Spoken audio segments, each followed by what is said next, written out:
રાજકોટથી મહત્વના સમાચાર સામે આવી રહ્યા છે। રાજકોટ જિલ્લાના ધોરાજીમાં બેનરો લાગ્યા।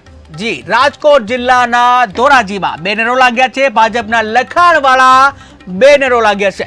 અવારનવાર રોડ રસ્તાને લઈને લાગે છે બેનરો, ત્યારે ફરી રોડ રસ્તાને લઈને લાગ્યા બેનરો। જ્યાં સરદાર ચોક જુનાગઢ રોડ ઉપર લાગ્યા બેનરો, ત્યારે ગેલેક્સી ચોક જેતપુર રોડ વિસ્તારમાં બેનરો લાગ્યા છે। તો મહત્વના સમાચાર રાજકોટથી સામે આવી રહ્યા છે કે જ્યાં રાજકોટમાં ફરી એકવાર બેનરો જોવા મળ્યા। રાજકોટ જિલ્લાના ધોરાજીમાં બેનરો જોવા મળ્યા, જ્યાં જે રોડ રસ્તા જે ખરાબ છે, ખાડાવાળા રોડ છે, તેને લઈને બેનરો જોવા મળ્યા છે। ભાજપના લખાણવાળા બેનરો જોવા મળ્યા। લોકોનો રોષ ક્યાંક ને ક્યાંક જોવા મળી રહ્યો છે, ત્યારે અવારનવાર રોડ રસ્તાને લઈને બેનરો લાગે છે, ત્યારે ફરી એકવાર રોડ રસ્તાને લઈને બેનરો લાગ્યા છે। ત્યારે સરદાર ચોક જુનાગઢ રોડ ઉપર બેનરો લાગ્યા છે, આ સાથે જ ગેલેક્સી ચોક જેતપુર રોડ ઉપર પણ બેનરો લાગ્યા છે।